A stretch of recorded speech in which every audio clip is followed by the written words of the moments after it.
ایک دفعہ کا ذکر ہے کہ ایک پٹھان شہر میں ٹوپیاں بیچنے جا رہا تھا۔ اس کے کندھے پر رنگ برنگی ٹوپیوں کا ایک بڑا گٹھا تھا۔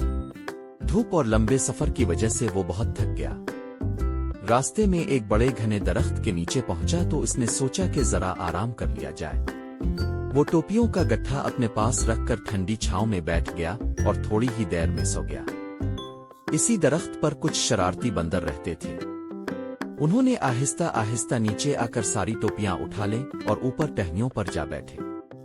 جب پٹھان جاگا تو اس نے گٹھا خالی پایا اور گھبرا کر ٹوپیاں ڈھونڈنے لگا۔ اچانک اس کی نظر اوپر گئی تو دیکھا کہ بندر اس کی ٹوپیاں پہن کر کھیل رہے ہیں۔ پٹھان نے پہلے تو بندروں سے بات کرنے اور انہیں سمجھانے کی کوشش کی مگر وہ اس کی بات نہ سمجھے۔